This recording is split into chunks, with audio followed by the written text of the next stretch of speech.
Good evening and welcome to text books book coaching. हमारे साथ हैं सैयद आकिब अली, जिनका जेआरएफ में 99.98 परसेंटाइल आया है और 234 मार्क्स आए हैं। आइए जानते हैं सैयद आकिब अली का स्ट्रैटेजी क्या था पढ़ने का, उनकी जर्नी कैसी रही अपना जेआरएफ क्वालिफाई करने के लिए, और आगे उनका कैसे उन्होंने प्लानिंग करी है कि कैसे वो असिस्टेंट प्रोफेसर बनेंगे। सैयद आकिब, जी सर, मुझे प्लीज़ सबसे पहले ये बताइए कि घर में माहौल कैसा है। सर काफ़ी अच्छा माहौल है। रिज़ल्ट आने के बाद एक अलग खुशी महसूस हुई और एक पॉजिटिव रिज़ल्ट आया जो कि एक सब में खुशी और वो भर गया।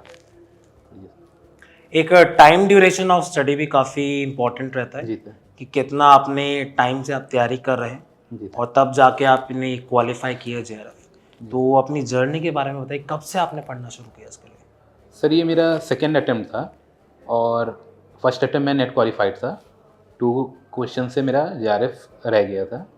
फिर उसके बाद जब ये अटेम्प्ट दिया तो थॉरली मैंने 2.5 से 3 महीने लगातार एक प्रॉपर शेड्यूल के साथ टॉपिक डिवाइड करते हुए और पेपर 1 को भी उतना फोकस किया जितना पेपर 2 को, और ऐसे टाइम डिवाइड किया कि डेली में दोनों को कंट्रीब्यूट कर सकूं। अब मैथ्स और डीआई का भी रोल मुझे लगता है काफ़ी होता है इसमें। करेक्ट। तो मैथ्स और डीआई कुछ भी मैंने नेग्लेक्ट नहीं किया कि कुछ भी ये माइनर है स्कोर करना या मेजर है। मुझे ये लगता था कि अनएक्सपेक्टेडली कुछ भी आ सकता है, मुझे तैयार रहना है। तो इसलिए मैंने मैथ्स, डीआई और पेपर 1 पे भी उतना ही फोकस किया।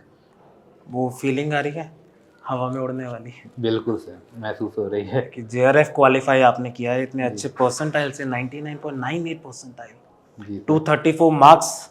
जेआरएफ के अंदर यूजीसी नेट एग्जामिनेशन के लाना अंदर मजाक नहीं होता, जी अपने आप में एक बहुत बड़ी चीज़ है। उसके अंदर आपको जो आपकी प्रिपरेशन होनी चाहिए बहुत स्ट्रक्चर्ड होनी चाहिए। जी अगर वो प्रिपरेशन आपकी स्ट्रक्चर्ड नहीं होती तो अब आप इतना स्कोर नहीं कर सकते। जी जैसा आकिब ने बताया कि पेपर नंबर 1 पे बहुत फोकस किया था, जी क्योंकि पेपर नंबर 1 का एक टारगेट स्कोर, जी minimum target score I think 35 होना चाहिए। बिल्कुल बिल्कुल सर, अगर आपका पेपर नंबर 1 के अंदर मिनिमम टारगेट स्कोर 35 नहीं आना तो प्रॉब्लम प्रॉब्लम है। है जी।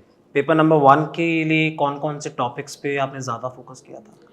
सर पेपर 1 इन्वायरमेंट भी फोकस किया मैंने, करेक्ट। मैथ्स एंड डीआई किया, टीचिंग एप्टीट्यूड किया, लॉजिकल रीजनिंग किया, रिसर्च किया।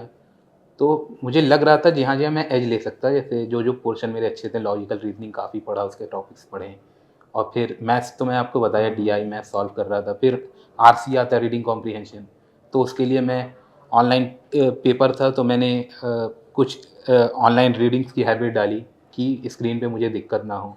तो इन शॉर्ट्स वगैरह जो न्यूज़ आती हैं तो उससे मेरा करंट भी तैयार हो रहा था और प्लस रीडिंग हैबिट थोड़ी स्क्रीन पे देखने की बढ़ रही थी। और फिर सर पेपर 2 के लिए फिर जो बेसिक्स मैंने अपने ग्रेजुएशन पोस्ट ग्रेजुएशन में पढ़े। पेपर 1 की एक बार बात करते हैं, क्योंकि बच्चों को उस पर फोकस होना बहुत बहुत ज़रूरी है। ज़रूरी है ये सर। तो एक दिन के अंदर छोटे टारगेट की बात करते हैं। जी सर। एक दिन के अंदर कितना टारगेट दिया था पेपर नंबर 1 को, मैं टॉपिक्स वाइज स्ट्रक्चर करता था कि और कोई आवर्स वगैरह आपने डेडिकेट किए थे। नहीं, मेरा गोल टॉपिक वाइज ही होता था कि अगर मे बी आज मुझे 1 घंटा ज़्यादा पढ़ना पड़े तो मैं क्लोज करूँगा टॉपिक एंड पे ही, क्योंकि फिर आर मैटर नहीं करते मुझे लगता है। Correct correct. बहुत बहुत ही अच्छा स्ट्रैटेजी है कि आपने पर डे के छोटे छोटे टारगेट्स हाँ, बना टारगेट लिए बने थे। और आपको वो क्लियर करना है। यस सर, बिल्कुल। और जब तक आप वो वाला क्लियर नहीं करते, आप चाहे सेटिस्फैक्शन आप 1 घंटे के अंदर कर लो, बिल्कुल, यस चाहे आप उसको 5 5 घंटे घंटे में लगाओ, करो। लेकिन जब तक आप क्लियर ना करो आप सो ना। नहीं, यस सर, वो टारगेट क्लियर करके ही अगर वो आपको सेटिस्फैक्शन मिलेगा, यस सर, तब आप कंसिस्टेंसी के साथ बिल्कुल। पर डे का टारगेट आप करोगे, तब आप शायद क्लियर कर पाओगे। Yes sir. परसिस्टेंस रहना और कंसिस्टेंसी दिखाना is the rule, I believe. Correct correct. यही मंत्र है सर।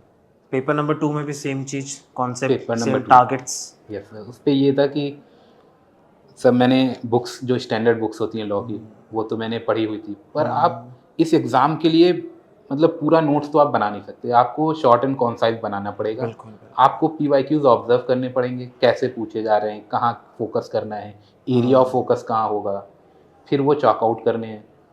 फिर सर आपको उसी तरह नोट्स ऐसे बनाने हैं कि लास्ट मोमेंट पे रिवीजन, आप बहुत सारा पढ़ लो और रिवाइज ना कर पाओ तो आप परफॉर्म नहीं कर पाओगे। तो इसलिए मैंने केस लॉज, फिर सर आपकी वीडियोस रेफ़र करी मैंने लीगल क्रोनोलॉजी, तो एक होता है PYQ, आप पढ़ लिया, देख लिया, लेकिन जो डिस्क्रिप्शन आता है ना उसको डिस्क्राइब करना है कि आप मान लिया 4 ऑप्शन है, तो ईयर वाइज आपको ऑप्शन कि अगली बार हो सकता है इससे पूछ ले क्या उसका जिस्ट था। लीगल क्रोनोलॉजी का तो मास्टर क्लास में बहुत किया था बहुत शायद। बहुत आपके उसके अलावा अगर मैं बात करूं आपसे, यूट्यूब पे भी काफ़ी मैराथन हमने लिए थे हाँ 5-5 घंटे के। मैंने सारी देखी थी, लगभग सारी देखी थी। और मुझे लगता है कि उसके अंदर एक ज्यूरिस्प्रूडेंस का 2 घंटे का मैराथन था। मैराथन था जी, आप लास्ट तक भी चला मुझे लगता है कि अगर वो कोई देख ले जी सर, तो उसका मेजर परसेंट 80% पेपर तो वैसे कवर हो जाता है, बिल्कुल सर। अच्छा, बच्चों के लिए कंफ्यूजन का एक पॉइंट ये रहता है कि मेमोराइज कैसे करें। हम पढ़ तो रहे हैं लेकिन हम भूल रहे हैं, यस सर। उसको कैसे कवर किया? तो सर मैं ये करता था कि मुझे लगता है ब्रेन सबसे ज़्यादा एक्टिव होता है मॉर्निंग में, आप फ्रेश होते हो। करेक्ट। बिल्कुल, आप सुबह उठो, आप नई एनर्जी होती है, आप जो भी आपने पिछले दिनों पढ़ा हुआ है और जो मेमोराइज मांगता है कि आपको ये वो करना है, तो मैं एक पेपर पे उसको चॉक आउट करता था कि पर्टिकुलर इन एग्जाम्पल जो स्टूडेंट्स का आप ले लो कि पर्टिकुलर थिंकर ने ये बातें कही हुई हैं, तो उनका नाम लिख के मैं उनकी बातें, तो आप जब एक हैबिट में आओगे सुबह ये रिवाइज करनी है, केस लॉज आप लिखो, उसके सामने ईयर लिख लो।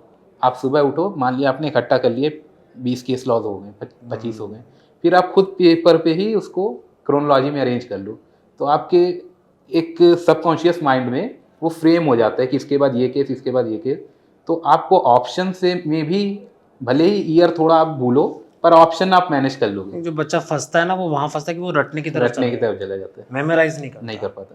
क्योंकि आप आंखें बंद करके उस चीज़ को मेमोराइज कर लो। जी बिल्कुल। और मुझे लगता है कि हल्का सा भी कहीं कोशिश कर दो कि आप लिख लो, हल्का लिख लो, लिखना ज़रूरी है। ऐसा नहीं कि डिटेल में आप लिख रहे हो, लेकिन हल्का हल्का आप लिख लो, छोटा छोटा आपने शॉर्टकट्स बना लिए, वैसा भी अगर आपने लिख लिया और आपको याद है तो वो बहुत आपके लिए हेल्पफुल होता है। मैंने स्टडी टेबल के सामने जैसे लगाया होता तो मेरी नज़र पड़ती थी, तो मुझे पता है इस केस के बाद ये आया, ये आया, ये आया, तो ईयर के साथ साथ वो भी तो आप मैनेज कर लेते हो, क्रोनोलॉजी भी। करेक्ट। और मुझे लगता है कि इसके अंदर आपको ये भी देखना चाहिए कि आप ये मत देखिए कि आपको बहुत ही डिटेल के अंदर एक वर्ड याद करना नहीं, क्योंकि अगर इसमें जाओगे तो फंस जाओगे। फिर आप सिलेबस कवर करना वो बहुत वाइड है, ऑब्जेक्टिव टेस्ट है ये बिल्कुल। आपको अंदाजा होना चाहिए कि ये करेक्ट है। 100% भी ना पता हो आपको कि करेक्ट है तो भी चल जाएगा। एक इंस्टिंक्ट आना चाहिए कि मैंने ये पढ़ा है, ये सही, यही ठीक है। और जो फर्स्ट थॉट होता है मुझे लगता है वही सही होता है। करेक्ट, ये भी है क्योंकि जनरली वो तभी आता है क्योंकि हमने कभी ना कभी पढ़ा होता है। जी सर। इस माइंडसेट से भी अगर आप तैयारी करते हो तो भी हो सकता है आपका। बिल्कुल। आपको बिल्कुल एग्जैक्ट सब्जेक्टिव मेंस राइटिंग की तरह नहीं करना है इसको, बल्कि ऑब्जेक्टिव टेस्ट ऑब्जेक्टिव है, आपको बस क्लियर करना है। आप अभी रिसर्च करने जाओगे, आपको करके नहीं एग्जाम में भी देना है, ये तो आपको एंट्रेंस क्रैक करना है। चलो, कॉन्ग्रेचुलेशंस आपको, थैंक यू, आपकी फैमिली को बहुत बहुत। और मुझे बहुत खुशी हुई आपसे मिलकर। मुझे भी सेम। एक लास्ट चीज, टेक्स्ट बुक का ओवरऑल एक्सपीरियंस कैसा रहा? बहुत अच्छा सर, काफ़ी हेल्पफुल था, so I have travelled back and come here. मुझे बताया सैयद से, मेरी बात हुई परसों, हमारी बात हुई है, और सैयद ने मुझे बोला कि मैं गोरखपुर से ट्रैवल कर रहा हूँ और शायद कल हमारा लाइव सेशन आप ज्वाइन करा हुआ था, आप बोल रहे थे। जी सर। लेकिन बहुत अच्छा लगा आपसे मिलकर। मुझे भी तो सेम है सर। अच्छा, टेक्स्ट बुक की साइड से आपके लिए एक छोटा सा गिफ्ट है। जी सर। गुडीज टेक्स्ट बुक आपको ऑफर कर रहा है, तो ये गिफ्ट टेक्स्ट बुक आपको ऑफर करना चाह रहा है। Thank you sir. तो आपको कॉन्ग्रेचुलेशंस। Thank you sir. और सबसे ज़्यादा किसको मानते हो? My mother and my father. Mother के चेहरे पे क्या खुशी थी? बहुत खुशी, बहुत खुशी। बोला प्रोफेसर साहब? हाँ बिल्कुल सर, बिल्कुल। चलो, कॉन्ग्रेचुलेशंस आपको।